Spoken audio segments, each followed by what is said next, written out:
ಸ್ನೇಹಿತರೆ ನಮಸ್ಕಾರ. ಚರಿತ್ರೆ ಮತ್ತೊಂದು ವಿಡಿಯೋಗೆ ನಿಮಗೆಲ್ಲ ಪ್ರೀತಿಯ ಸ್ವಾಗತ. ಕಾಲ ಬದಲಾದರೂ ಭೂಮಿಯ ಮೇಲಿನ ದೇಶಗಳ ನಡುವಿನ ಸಂಘರ್ಷ ಮಾತ್ರ ನಿರಂತರ.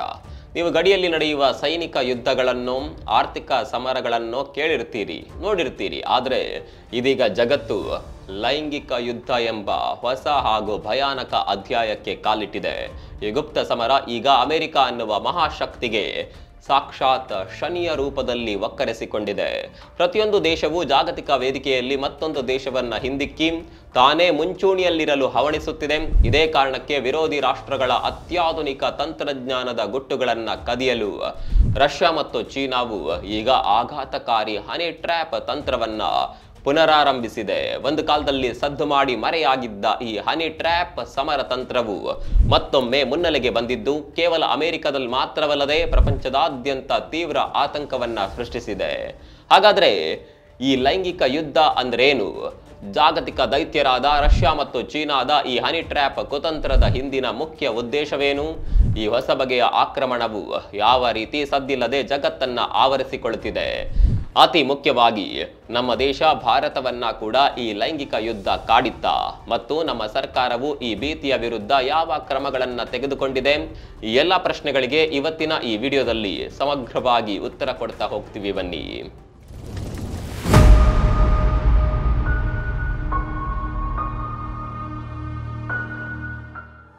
ಚೀನಾ ಮತ್ತು ರಷ್ಯಾ ಈಗ ಒಂದಾಗಿ ಕಾರ್ಯನಿರ್ವಹಿಸ್ತಾ ಇದೆ. ಪಾಶ್ಚಿಮಾತ್ಯ ದೇಶ, ಅದರಲ್ಲೂ ಮುಖ್ಯವಾಗಿ ಅಮೆರಿಕವನ್ನೇ ಗುರಿಯಾಗಿಸಿಕೊಂಡು ಲೈಂಗಿಕ ಯುದ್ಧವನ್ನ ನಡೆಸ್ತಾ ಇದೆ ಅಂತ ಅಮೆರಿಕ ಇತ್ತೀಚೆಗಷ್ಟೇ ವರದಿ ಮಾಡಿತ್ತು. ಈ ಎರಡೂ ರಾಷ್ಟ್ರಗಳು ಸುಂದರ ಮಹಿಳೆಯರನ್ನ ಮಾಹಿತಿ ಕಲೆ ಹಾಕೋದಕ್ಕೆ ಬಳಸ್ತಾ ಇದೆ. ಇದಕ್ಕೆ ತಜ್ಞರು ಲೈಂಗಿಕ ಯುದ್ಧ ಅಂತಾನೆ ಹೆಸರಿಟ್ಟಿದ್ದಾರೆ. ಚೀನಿ ಹಾಗೂ ರಷ್ಯಾದ ಕಾರ್ಯಕರ್ತರು ಕೇವಲ ಸೈಬರ್ ದಾಳಿಗಳಿಗೆ ಅಥವಾ ಹ್ಯಾಕಿಂಗ್ ಅಭಿಯಾನಗಳಿಗೆ ಮಾತ್ರ ಸೀಮಿತವಲ್ಲ, ಈಗ ಹೊಸದಾಗಿ ಲೈಂಗಿಕ ಅಭಿಯಾನವನ್ನ ಕೂಡ ಆರಂಭಿಸಿದ್ದಾರೆ. ರಷ್ಯಾ ಮತ್ತು ಚೀನಾದ ಈ ಮೋಹಕ ಮಹಿಳಾ ಗೂಢಾಚಾರರು ನೇರವಾಗಿ ಅಮೆರಿಕದ ಸಿಲಿಕಾನ್ ವ್ಯಾಲಿಯಲ್ಲಿರುವ ಟೆಕ್ ದೈತ್ಯ ಸಂಸ್ಥೆಗಳ ಉನ್ನತ ಉದ್ಯೋಗಿಗಳನ್ನ ಗುರಿಯಾಗಿಸಿಕೊಂಡಿದ್ದಾರೆ. ಪಮೇರ್ ಕನ್ಸಲ್ಟಿಂಗ್ ನ ಮುಖ್ಯ ಗುಪ್ತಚರ ಅಧಿಕಾರಿ ಜೇಮ್ಸ್ ಮುಲ್ವೆನಾನ್ ಅವರು ಆಘಾತಕಾರಿ ಸತ್ಯವೊಂದನ್ನ ಬಹಿರಂಗಪಡಿಸಿದ್ದಾರೆ. ಲಿಂಕ್ಡ್ಇನ್ ನಂತಹ ವೃತ್ತಿಪರ ವೇದಿಕೆಗಳ ಮೂಲಕ ಈ ಸುಂದರಿಯರು ಅಮೆರಿಕನ್ ಅಧಿಕಾರಿಗಳನ್ನ ಮೊದಲು ಸಂಪರ್ಕ ಮಾಡ್ತಾರೆ.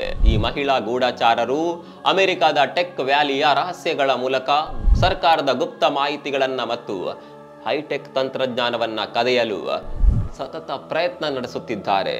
ಆತಂಕಕಾರಿ ವಿಷಯವೆಂದರೆ ಅವರು ಈಗಾಗಲೇ ಕೆಲವು ಸಂದರ್ಭಗಳಲ್ಲಿ ಯಶಸ್ವಿಯಾಗಿದ್ದಾರೆ ಅನ್ನೋದು ತಿಳಿದು ಬಂದಿದೆ. ಸ್ನೇಹಿತರೆ, ಈ ಯುವತಿಯರು ಬಲೆ ಬೀಸುವ ವಿಧಾನ ಅತ್ಯಂತ ನಾಜೂಕು ಮತ್ತು ಭಯಾನಕ. ಮನಮೋಹಕ ಸೌಂದರ್ಯವುಳ್ಳ ಈ ಮಹಿಳೆಯರು ಟೆಕ್ ವಲಯದ ಪ್ರಮುಖ ವ್ಯಕ್ತಿಗಳನ್ನ ಗುರಿಯಾಗಿಸಿಕೊಳ್ಳುತ್ತಾರೆ. ಅವರೊಂದಿಗೆ ಮೊದಲು ಉತ್ತಮ ಸ್ನೇಹ ಸಂಬಂಧಗಳನ್ನ ಗಟ್ಟಿಗೊಳಿಸುತ್ತಾರೆ. ಆ ನಿಕಟತೆಯು ಕ್ರಮೇಣ ಪ್ರೀತಿಯ ಬಲೆಯಲ್ಲಿ ಸಿಲುಕುವಂತೆ ಮಾಡುತ್ತೆ. ಕೊನೆಯಲ್ಲಿ ಆ ಗುರಿಗಳನ್ನ ತಲುಪಲು ಈ ಗೂಢಾಚಾರಣಿಯರು ಅವರನ್ನ ಮದುವೆ ಆಗೋದಕ್ಕೂ ಕೂಡ ಹಿಂಜರಿಯೋದಿಲ್ಲ. ಕೆಲವೊಮ್ಮೆ ಮಕ್ಕಳನ್ನ ಸಹ ಪಡೆಯುತ್ತಾರೆ. ಆದರೆ ದೇಶದ ಗುರಿ ಮುಂದೆ ದಾಂಪತ್ಯ ಧರ್ಮಕ್ಕೆ ಕಿಂಚಿತ್ತು ಬೆಲೆ ಕೊಡದೆ ವಿಶ್ವಾಸದಿಂದ ಪಡೆದ ಎಲ್ಲಾ ಸೀಕ್ರೆಟ್ಗಳನ್ನ ಕದ್ದು ತಮ್ಮ ಮಾತೃಭೂಮಿಗೆ ರವಾನಿಸುತ್ತಾರೆ. ತಮಗೆ ವಹಿಸಿದ ಕೆಲಸವನ್ನ ಯಾವುದೇ ಕಷ್ಟಕ್ಕಾದರೂ ಸರಿ ಮಾಡಿ ಮುಗಿಸೋದರಲ್ಲಿ ಈ ಸುಂದರಿಯರು ನಿಸ್ಸೀಮರು. ದೇಶಕ್ಕಾಗಿ ತಮ್ಮದೇ ಸಂಸಾರವನ್ನ ಒಡೆಯಲು ಕೂಡ ಇವರು ಸಿದ್ಧರಿರ್ತಾರೆ. ಇದೊಂದು ನಂಬಲಸಾಧ್ಯವಾದಂತ ಸತ್ಯ. ಚೀನಾದ ಈ ಸಂಪೂರ್ಣ ಕಪಟ ತಂತ್ರದ ಹಿಂದೆ ಒಂದು ನಿರ್ದಿಷ್ಟ ಮತ್ತು ದೀರ್ಘಕಾಲೀನ ಉದ್ದೇಶವಿದೆ. ಅಮೆರಿಕವು ಪ್ರಪಂಚದಲ್ಲಿ ವ್ಯವಹಾರದ ವಿಷಯದಲ್ಲಿ ಸದ್ಯ ನಂಬರ್ 1 ಸ್ಥಾನದಲ್ಲಿದೆ. ಯಾವುದೇ ನೇರ ಸಂಘರ್ಷದಿಂದ ಅಮೆರಿಕವನ್ನ ಈ ಸ್ಥಾನದಿಂದ ಕೆಳಗಿಳಿಸೋದು ಅಷ್ಟು ಸುಲಭವಲ್ಲ. ಅಮೆರಿಕದ ಉದ್ಯಮ ಕೌಶಲ್ಯ, ನಾವೀನ್ಯತೆ ಮತ್ತು ಸೃಜನಶೀಲತೆಯನ್ನ ನೋಡಿ ಚೀನಾಗೆ ಕೆಲವೊಮ್ಮೆ ಸಹಿಸೋದಕ್ಕೆ ಆಗೋದಿಲ್ಲ. ಕೈಲಾಗದವನ ಕೊನೆಯ ಅಸ್ತ್ರವೇ ಕಪಟತನ ಎಂಬ ನಾಣ್ಣುಡಿಯನ್ನ ಚೀನಾ ಅಕ್ಷರಶಃ ಪಾಲಿಸುತ್ತಿದೆ. ಅಮೆರಿಕದ ವ್ಯವಹಾರ ರಹಸ್ಯಗಳನ್ನ ಕದಿಯಲು ಮತ್ತು ಪ್ರಮುಖ ಅಮೆರಿಕನ್ ಸಂಸ್ಥೆಗಳನ್ನೇ ಹಾಳು ಮಾಡಲು ಈ ಲೈಂಗಿಕ ಯುದ್ಧ ಒಂದು ಸೂಕ್ತ ಕಾರ್ಯತಂತ್ರವಾಗಿದೆ. ಈಗಾಗಲೇ ಆತಂಕಕಾರಿ ವಿಷಯ ಏನೆಂದರೆ, ಕಳೆದ 4 ವರ್ಷಗಳ ಅವಧಿಯಲ್ಲಿ ಚೀನಾದ ಕಮ್ಯುನಿಸ್ಟ್ ಪಕ್ಷವು 60ಕ್ಕೂ ಹೆಚ್ಚು ಬೇಹುಗಾರಿಕೆ ಪ್ರಯತ್ನಗಳನ್ನು ನಡೆಸಿದೆ ಅಂತ ಅಮೆರಿಕದ ಸದನ ಸಮಿತಿಯೇ ಈ ಹಿಂದೆ ಮಾಹಿತಿ ನೀಡಿತ್ತು. ಅಷ್ಟೇ ಅಲ್ಲದೆ ಇತ್ತೀಚಿನ ದಿನಗಳಲ್ಲಿ ಚೀನಾದ ಹೂಡಿಕೆದಾರರು ಹಾಗೂ ಸಂಸ್ಥೆಗಳು ಅಂತಾರಾಷ್ಟ್ರೀಯ ಮಟ್ಟದಲ್ಲಿ ವಿವಿಧ ಸ್ಪರ್ಧೆಗಳನ್ನ ಆಯೋಜನೆ ಮಾಡ್ತಾ ಇವೆ. ಆದರೆ ಅಮೆರಿಕ ಸರ್ಕಾರವು ತಮ್ಮ ದೇಶದ ಸ್ಟಾರ್ಟ್ಅಪ್ಗಳಿಗೆ ಯಾವುದೇ ಸ್ಪರ್ಧೆಗಳಲ್ಲಿ ಭಾಗವಹಿಸದಂತೆ ಕಠಿಣ ಎಚ್ಚರಿಕೆ ನೀಡಿದೆ. ಅಮೆರಿಕದ ಅಧಿಕಾರಿಗಳ ಪ್ರಕಾರ ಇಂತಹ ಕಾರ್ಯಕ್ರಮಗಳನ್ನು ಆಯೋಜಿಸುವುದರ ಹಿಂದೆ ಉದ್ದೇಶ ಒಂದೇ: ಉದ್ಯಮ ಕಲ್ಪನೆಗಳು, ವಿನೂತನ ತಂತ್ರಜ್ಞಾನ ಮತ್ತು ಅಮೆರಿಕದ ಗುಪ್ತ ಡೇಟಾವನ್ನ ಕದಿಯೋದು. ಚೀನಾ ಆಯೋಜಿಸುವ ಈ ಸ್ಪರ್ಧೆಗಳಲ್ಲಿ ವಿಜೇತರಿಗೆ ಆಕರ್ಷಕ ನಗದು ಬಹುಮಾನಗಳನ್ನು ನೀಡಲಾಗುತ್ತೆ. ಹಣ ಕೊಟ್ಟು ಖರೀದಿ ಮಾಡಿದ್ರೂ ಪರವಾಗಿಲ್ಲ, ಅಮೆರಿಕದ ಪ್ರಮುಖ ಐಡಿಯಾಗಳನ್ನ ಮತ್ತು ಬೌದ್ಧಿಕ ಆಸ್ತಿಯನ್ನ ಕದಿಯಬಹುದು ಎಂಬುದು ಅವರ ಕುತಂತ್ರ. ಈ ಸ್ಪರ್ಧೆಗಳಲ್ಲಿ ಭಾಗವಹಿಸಲು ಉದ್ಯಮಿಗಳು ತಮ್ಮ ವ್ಯಾಪಾರ ತಂತ್ರಗಳು, ವೈಯಕ್ತಿಕ ವಿವರಗಳು ಹಾಗೂ ಛಾಯಾಚಿತ್ರಗಳನ್ನ ಸಹ ಸಲ್ಲಿಸಬೇಕು. ಚೀನಾ ಈ ಸೂಕ್ಷ್ಮ ವಿವರಗಳನ್ನ ದುರುಪಯೋಗ ಪಡಿಸಿಕೊಳ್ಳುವ ಅಥವಾ ಅವುಗಳಿಗೆ ತಾನೇ ಪೇಟೆಂಟ್ ಪಡೆದುಕೊಳ್ಳುವ ಅಪಾಯ ಹೆಚ್ಚಿದೆ ಅಂತ ಅಮೆರಿಕ ಅಭಿಪ್ರಾಯಪಟ್ಟಿದೆ. ಸ್ನೇಹಿತರೆ, ಸುಂದರವಾಗಿರುವ ಯುವತಿಯರನ್ನ ಅಸ್ತ್ರವನ್ನಾಗಿ ಬಳಸಿಕೊಂಡು ತಮ್ಮ ಕಾರ್ಯ ಸಾಧಿಸ್ತಾ ಇರೋದು ಇತ್ತೀಚಿನ ವ್ಯವಸ್ಥೆಯಲ್ಲ. ಇದು ಶೀತಲ ಸಮರದ ಕಾಲದಲ್ಲೇ ಅಸ್ತಿತ್ವದಲ್ಲಿತ್ತು, ಆದರೆ ಈಗ ತುಂಬಾನೇ ಮಾಡರ್ನೈಸ್ ಆಗಿ ಕಾರ್ಯರೂಪಕ್ಕೆ ತರಲಾಗ್ತಾ ಇದೆ. ರಷ್ಯಾದ ಅನ್ನಾ ಚಾಪ್ಮನ್ ಎನ್ನುವ ಯುವತಿ ಪುಟಿನ್ನ ಗೂಢಾಚಾರ ಜಾಲವಾಗಿದ್ಲು. 2010ರ ಹೊತ್ತಿಗೆ ಈ ರೀತಿಯ ತಂತ್ರ ಹೆಣೆಯಲಾಗಿತ್ತು. ಇಂದು ಚೀನಾ ಯುವತಿಯರನ್ನ ಲೈಂಗಿಕ ಯುದ್ಧಕ್ಕೆ ಬಳಸಿಕೊಳ್ಳುವ ರೀತಿಯಲ್ಲೇ ಪುಟಿನ್ ಕೂಡ ಅನ್ನಾ ಚಾಪ್ಮನ್ ರನ್ನ ಬಳಸಿಕೊಳ್ತಾ ಇದ್ರು. ರಷ್ಯಾದ ಮಿಲಿಟರಿ ಅಕಾಡೆಮಿಯಲ್ಲಿ ಲೈಂಗಿಕ ತಂತ್ರಗಳನ್ನ ಮತ್ತು ಪುರುಷರನ್ನ ಹೇಗೆ ಪ್ರೀತಿಯಲ್ಲಿ ಬೀಳುವಂತೆ ಮಾಡೋದು ಅನ್ನುವ ಬಗ್ಗೆ ತರಬೇತಿ ನೀಡಲಾಗ್ತಾ ಇತ್ತಂತೆ. ಇದಕ್ಕೆ ಉದಾಹರಣೆ ಎನ್ನುವಂತೆ ಕೆಲವು ಸಮಯದ ಹಿಂದೆ ಲಂಡನ್ ನಲ್ಲಿ ಬಲ್ಗೇರಿಯನ್ ಮಹಿಳೆಯರಾದ ಕ್ವೆಟಲಿನಾ ಗಾಂಚೇವಾ ಮತ್ತು ಟ್ವೆಟೆಂಕಾ ದೋನ್ಚೇವಾ ಅವರು ಪುಟಿನ್ ವಿರೋಧಿಗಳ ಮೇಲೆ ಕಣ್ಣಿಡಲು ರಚಿಸಿದ್ದ ರಷ್ಯಾದ ಹನಿ ಟ್ರ್ಯಾಪ್ ಜಾಲದ ಭಾಗವಾಗಿ ಸಿಕ್ಕಿಬಿದ್ದಿದ್ದರು.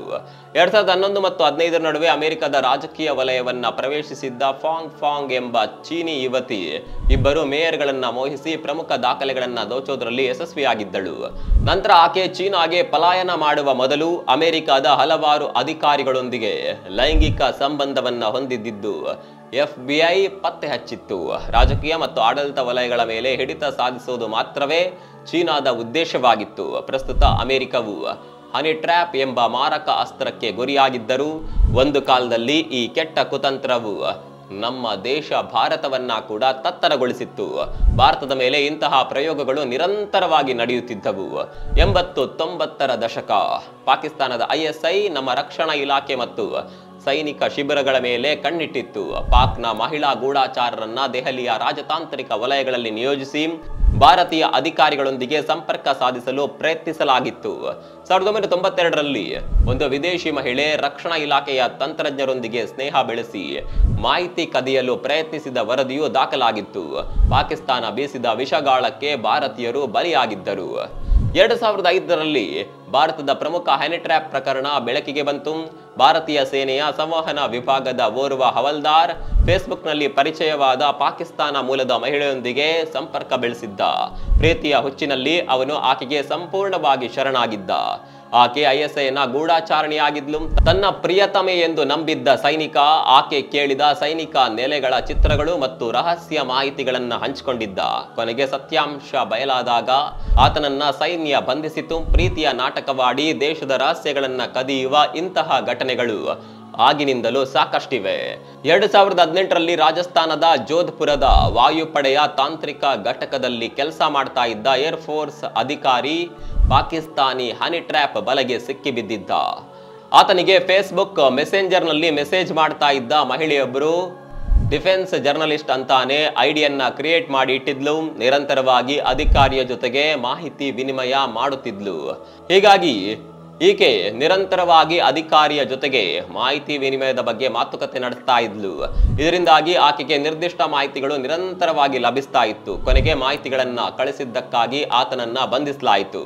ಈ ರೀತಿ ಎಚ್ಚರ ತಪ್ಪುತ್ತಿರುವ ಸಮಾಜವನ್ನ ಜಾಗೃತಗೊಳಿಸಲು 2023ರಿಂದ ಭಾರತ ಸರ್ಕಾರವು ಆಪರೇಷನ್ ಸುರಕ್ಷಾ ಎಂಬ ವಿಶೇಷ ಅಭಿಯಾನವನ್ನ ಪ್ರಾರಂಭಿಸಿದೆ. ಇದರ ಅಡಿಯಲ್ಲಿ ಸೈನ್ಯ ಮತ್ತು ರಕ್ಷಣಾ ಇಲಾಖೆಯ ಅಧಿಕಾರಿಗಳಿಗೆ ಹನಿ ಟ್ರ್ಯಾಪ್ ಬಗ್ಗೆ ಶಿಕ್ಷಣ, ಮಾನಸಿಕ ಕೌನ್ಸೆಲಿಂಗ್ ಹಾಗೂ ಸೈಬರ್ ಸುರಕ್ಷತಾ ತರಬೇತಿ ನೀಡಲಾಗ್ತಾ ಇದೆ. ಇದರ ಪರಿಣಾಮವಾಗಿ ಇತ್ತೀಚಿನ ದಿನಗಳಲ್ಲಿ ವಿದೇಶಿ ಹನಿ ಟ್ರ್ಯಾಪ್ಗಳ ಸಮಸ್ಯೆ ಕಡಿಮೆಯಾಗಿದ್ರು ತಂತ್ರಜ್ಞಾನದ ಆವಿಷ್ಕಾರದಿಂದಾಗಿ ದೇಶದೊಳಗಡೆ ಹನಿ ಟ್ರ್ಯಾಪ್ ಮತ್ತು ಡೀಪ್ ಫೇಕ್ಗಳಂತಹ ಮೋಸದ ಜಾಲಗಳು ಹೆಚ್ಚಾಗ್ತಾ ಇದೆ. ಸ್ನೇಹಿತರೆ, ಅಮೆರಿಕ ಕೂಡ ಭಾರತದಂತೆ ಬುದ್ಧಿ ಕಲಿತು ಲೈಂಗಿಕ ಯುದ್ಧವನ್ನ ಮೆಟ್ಟು ನಿಲ್ಲುತ್ತಿದೆಯಾ? ಮಹಿಳೆಯರನ್ನೇ ಬಳಸಿಕೊಂಡು ಮಾಡುವ ಈ ಯುದ್ಧಗಳನ್ನ ತಡೆಯೊಡ್ಡೋದಕ್ಕೆ ಬೇರೆ ಪರ್ಯಾಯ ಮಾರ್ಗಗಳನ್ನ ಹುಡುಕುತ್ತಿದೆಯಾ ಅನ್ನೋದನ್ನ ಕಾದು ನೋಡಬೇಕು. ಅಹಂಕಾರದಲ್ಲಿ ಬೀಗುತ್ತಿರುವ ಟ್ರಂಪ್ಗೆ ಲೈಂಗಿಕ ಯುದ್ಧಗಳು ಟಕ್ಕರ್ ನೀಡುತ್ತವೆಯಾ ಅನ್ನುವ ಕುತೂಹಲ ಕೂಡ ಹಲವರಲ್ಲಿ ಮೂಡಿದೆ. ಅಮೆರಿಕದ ಮೇಲೆ ನಡೀತಾ ಇರುವ ಹನಿ ಟ್ರ್ಯಾಪ್ ಯುದ್ಧದ ಬಗ್ಗೆ ನಿಮ್ಮ ಅಭಿಪ್ರಾಯವನ್ನ ಕಾಮೆಂಟ್ ಮಾಡಿ. ಮತ್ತೊಂದು ವಿಡಿಯೋದಲ್ಲಿ ಸಿಗೋಣ. ಅಲ್ಲಿವರೆಗೂ ನಮಸ್ಕಾರ.